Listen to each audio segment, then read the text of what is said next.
Hey guys, it's Vince over at CG Vinyl Studio, and today I'm inside VinylMaster Expert Edition. I'm using 4.2, and I wanted to cover a question that keeps coming up, and again, I think giving you guys visualization of what you may deal with on both ends, whether you're supplying a client or whether the client is actually requesting an image.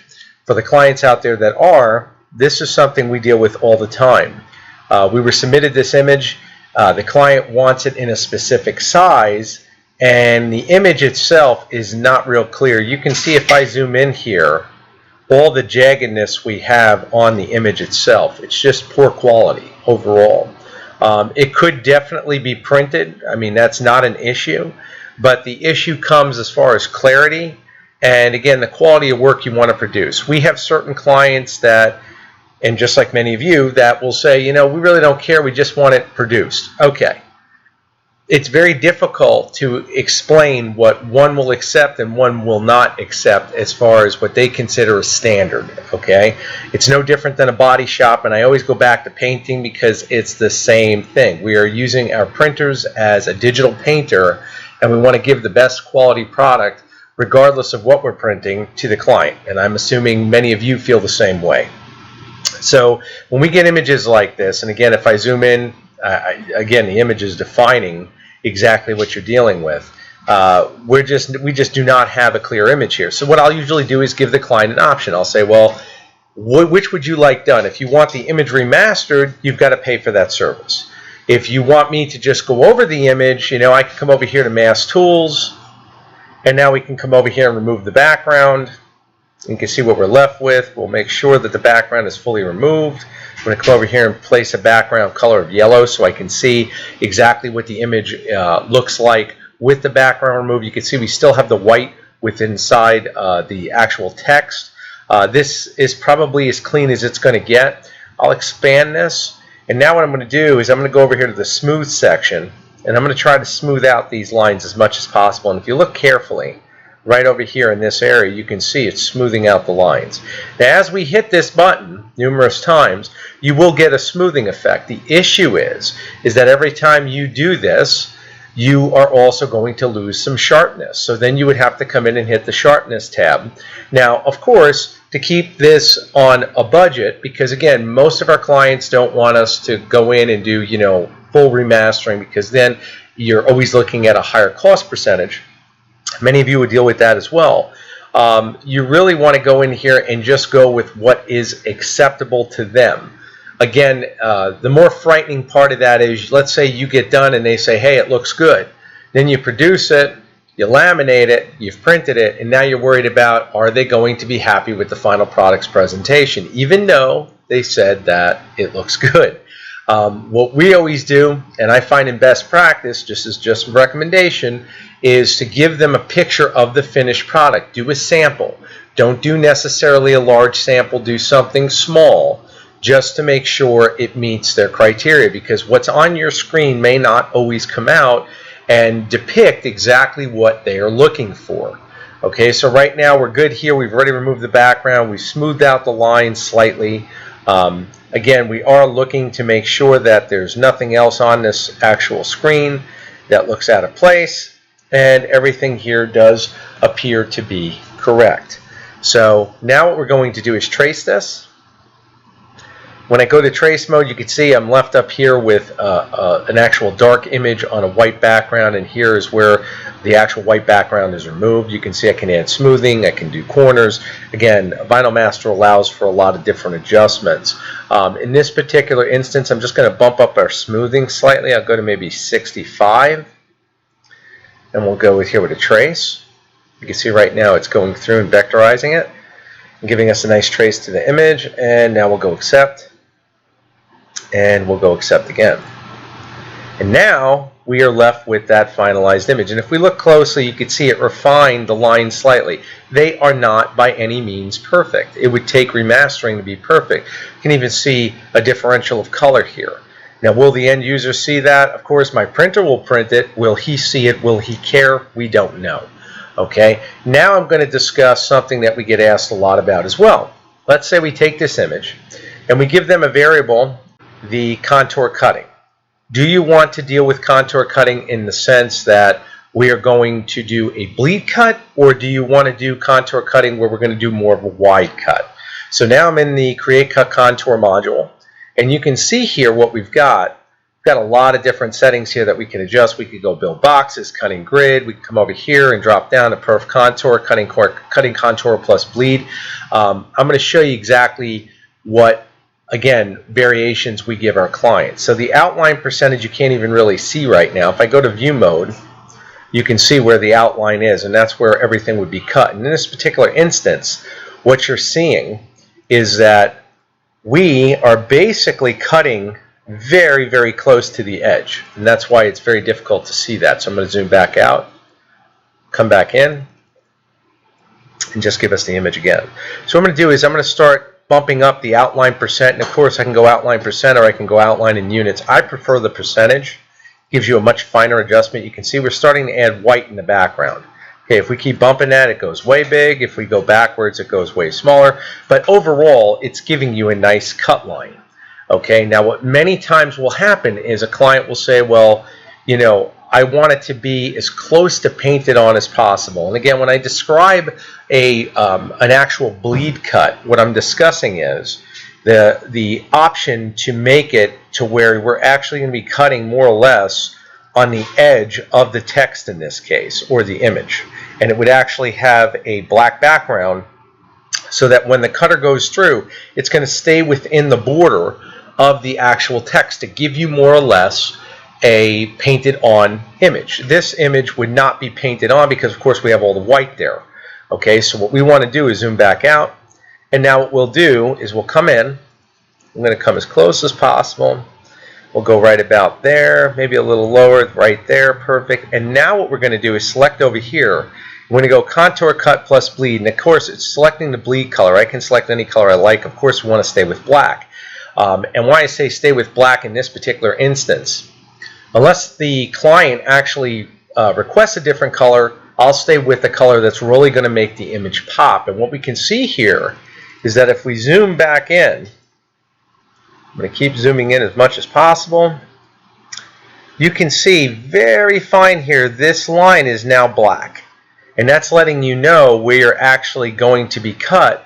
You're going to be left with a bleed, meaning once again it's going to split where the color is printed with a cutter to give you a more refined edge, and once again give you a visualization of the image being painted on. So there's no exterior white border of extra vinyl. It's all going to be set. Now let's say the client also wants more detail. He wants the inside here to be cut out. You can click on Keep Holes, and if we do that, now you've seen the level of detail. But again, the software is not perfect. No software is. It's actually removing the white lines within the flag. We don't want to do that. In this particular instance, this client never requested that. But again, I'm just showing you the level of detail options. And what's really important about learning this, especially if you guys are just getting involved with vinyl, whether you buy your software, don't buy your software yet, wherever you are in the journey, this is what really dictates how much labor is involved. Let's say if a particular client said, you know what, I want to keep the holes, and they actually wanted to have this look to where everything was going to be more detailed. Well, you already know that if it's removing all your stripes, you have to go in and correct all this. Not a big deal to correct, but again, still extra work for you to do. So it's something to quantify with your time, and it's something that if you're a potential client of ours, keep that in mind. That's why I want to do more videos like this, because again, it gives you visualization about what you're asking to be done. If you went to a body shop and you said, hey, you know what, I want you to paint my car, but I want to have candy stripes down the side. Well, you are going to pay extra to have those candy stripes because all the extra work and labor has to be done in terms of prepping the car to put those stripes on. Well, in this case, it's the same thing. The only difference is it's digital. So if you said you wanted to have these stripes added, but you wanted all this level of detail, first of all, the Suma T75 series that we use will easily cut out this detail. But the issue is we want the graphic to look proper. So essentially, like I said, we'd have to go in and revise where the actual cut lines are placed because, once again, the software is not perfect. So again, you can see the level of detail we're talking about. And again, it just depends on which way you want to go. And you can see, once again, if I click on key poles and then remove it, you can see what's being removed. So again, up here we can see these are actual lines are cut out. We would have to remove that, and I'll just show you exactly what I'm talking about in terms of doing that. You can see up here when we zoom in, we want to make sure that our cut line is present. So I'm going to come over here, I'm just going to scooch this over, and we will come over here like this. And now you can see the cut line with the bleed that's actually left. And the easiest way to represent this is come over here, we'll go ungroup. Now you'll see the cut line. And there's your cut line. And you can see on this cut line we are missing some stripes. These stripes up here we're actually missing as far as where the flag is. So again, this would still require remastering, but you can see exactly where your bleed is, and that's this dark shadow right here. And then it overlays onto the cut layer, and then the cut layer once again is placed over the image that we're cutting in order to give us the effect. And I'm just going to reverse everything so it goes back, and you'll see exactly where we're at. So again, even this image would still require remastering to give us the best possible product, of course, and presentation for our client, because we know what they're expecting, and once again, we want to stay within that same realm of giving them exactly what they expect. But again, guys, I plan on doing more video demonstrations like this for two reasons. First of all, if you're looking to get involved in vinyl, there's a lot of different variables, mainly because, again, depending on what area of graphic design you want to go into, whether it be production graphic design, whether it want to be product graphic design, everything from functional graphics to just art graphics, it's a huge array. But overall, what I want to cover mainly is for potential clients that ask questions that, you know, they really don't understand the level of detail involved in doing anything, even something as simple as what seems to be as simple as this, where they say, hey, you know what, just print it out. I just don't care. I want it printed out. And it's like, okay, but in what amount of detail do you want it printed out? Okay, it's like, again, I keep relating to it, but I think it's the best analogy is thinking of a body shop. If you go to Mako, you pay $200 for a paint job, you're going to get a $200 paint job. If you want it done right, you have to ask yourself what you're willing to accept. I, as the designer, have no idea what you're willing to accept. So what I try to do is present the product the way I would accept it.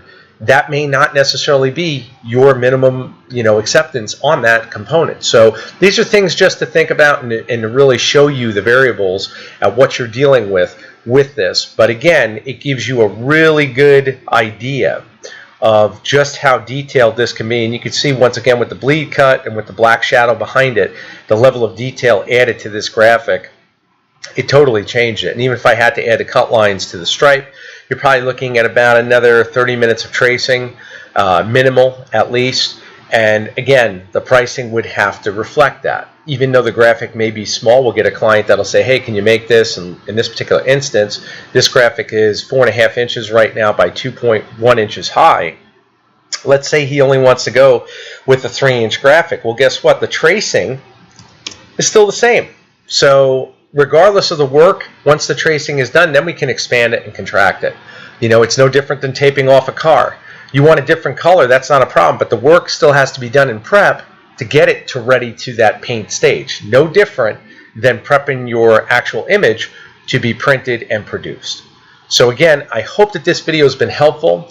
The beauty of actually designing our own substrates is we can put this on so many different substrates to give you such a different effect. We got your glossy effect for glossy vinyl, your matte effect with matte vinyl, our HD metals, which will give you an effect of chrome, which again makes these colors pop at an extraordinary rate. I mean, you're essentially printing on a metal substrate, which is what it is. But again, going over this in detail with the software, I think is super beneficial, especially as more and more clients look at having work done, or even for our other clients who are looking at purchasing vinyl to get their own business started. This gives you a heads up as far as what you're dealing with and, again, the variables that are involved, regardless of what software you use. Now, again, I'm using VinylMaster Expert. You could use a different version of VinylMaster or a different software altogether. The concept is still the same. So again, guys, I know videos always bring up more questions. If you do need to contact us for any reason, please do with questions, consultations, quotes, whatever it may be. You can message us We will have the links to the description, to the email to contact us directly in the video. You'll see it at the end of the video. Thank you for your support. Take care.